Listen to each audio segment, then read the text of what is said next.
présenter. Ousmane Bob, je suis le manager général du Data Center national de Diamniadio. Oui, tout à fait. En fait, l'IA, c'est un mot qui est assez nouveau, mais malheureusement, en Afrique, on n'a pas encore la maturité pour pouvoir réellement développer des plateformes et des solutions IA. Donc quand on est, tout à l'heure, les différents intervenants l'ont souligné, les problématiques d'énergie que nous avons au Sénégal, les problématiques de manque d'eau, les problématiques d'infrastructures qui permettent de recevoir ces plateformes d'IA, les besoins en termes d'IA pour permettre à notre économie de décoller. Donc tous ces paradigmes-là sont des préalables qui sont nécessaires à bâtir d'abord avant de parler de l'IA. Donc dans un pays où on a du mal à informatiser, où on parle toujours de digitalisation alors qu'on est en 2024, on parle toujours de dématérialisation alors que depuis 1980 on en parle, Senghor en parlait déjà un tout petit peu, Abdou Diouf en a parlé, Abdoulaye Wade c'était son projet, le président Macky Sall on a vu, il a parlé d'informatisation de l'administration publique. Et actuellement, on voit aussi le nouveau président Bassirou Diomaye Faye qui parle aussi de dématérialisation et de la sécurité des données. Mais on n'a pas l'impression qu'on ait beaucoup avancé sur ces sujets-là. Maintenant, les solutions sont là, la main-d'œuvre, elle est là. Ce qui reste, c'est simplement essayer de mettre les bonnes personnes aux bonnes places pour pouvoir mettre en place ce catalyseur qui va permettre de rentrer maintenant sur les problématiques IA. Et, le problème qu'on a au Sénégal, c'est que ces sujets-là d'intérêt national, il n'y a que l'État qui peut investir là-dessus. Un privé comme la Sonatel, s'il investit sur des projets IA, ce sera pour comment rentabiliser en fait son marché et gagner beaucoup plus d'argent. Quand on voit par exemple Uber, pourquoi Uber aujourd'hui fait des milliards de chiffres d'affaires? Parce qu'ils ont su développer une application IA qui leur permet aujourd'hui de rentabiliser en tout cas leur investissement et d'accroître en fait leur chiffre d'affaires.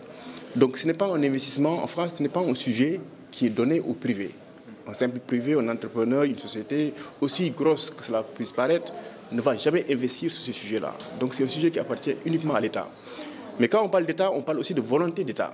Est-ce que l'État a suffisamment compris que les problèmes que nous avons aujourd'hui au niveau du Sénégal, que ce soit les problèmes fonciers, les problèmes de développement, les problèmes de travail, les problèmes d'agriculture, est-ce qu'ils ont compris que l'IA est la solution? Je ne pense pas, en toute sincérité.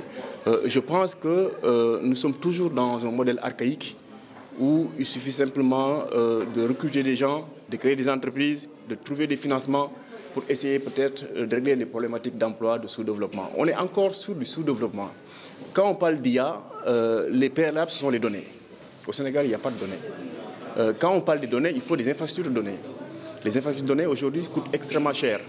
Un supercalculateur peut coûter autour de 100 millions, voire même jusqu'à 600 millions. Je ne vois aucun privé qui va investir là-dessus. Quand on voit aussi les entreprises aujourd'hui qui se font beaucoup d'argent, rares sont les entreprises qui ont des data centers qui ont investi sur de l'IA. Donc je ne peux pas dire aujourd'hui qu'il y a un modèle d'entreprise au Sénégal qui est une success story, c'est-à-dire qui a réussi grâce à un modèle IA.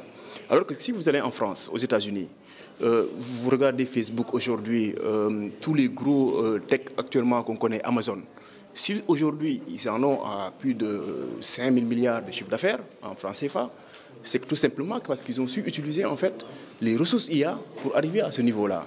Donc l'IA, c'est la solution qui permet à une entreprise de quitter peut-être les 1 million, 2 millions de chiffre d'affaires à 100 millions de chiffre d'affaires. Un travail normal ne sait pas faire ça.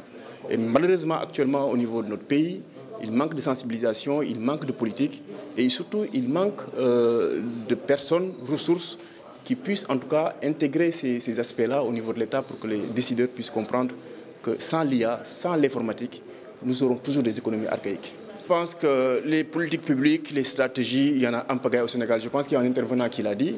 Quand on regarde les tiroirs de tous les ministères, de la présidence, de la primature, vous verrez tous les projets qui existent là-dessus. Ce qui manque aujourd'hui, c'est vraiment les cas pratiques. Ce qui manque aussi, c'est que les financements aussi dans ce domaine-là, que l'État aussi puisse faire un effort. Que l'État puisse mettre le numérique, en tout cas au devant, que le numérique ne soit plus vu comme du support, hein, parce que jusqu'à présent c'est du support, mais qu'un levier de développement incontournable. Quand on regarde l'économie sénégalaise aujourd'hui, on voit les Orange Money, les milliards qui font le chiffre d'affaires, les Wave, ces gens-là sont là depuis moins de 10 ans. Et actuellement, ils arrivent à faire un chiffre d'affaires qu'aucune entreprise normale, traditionnelle, le fait aujourd'hui. Donc je pense que c'est l'État qui doit faire cet effort-là.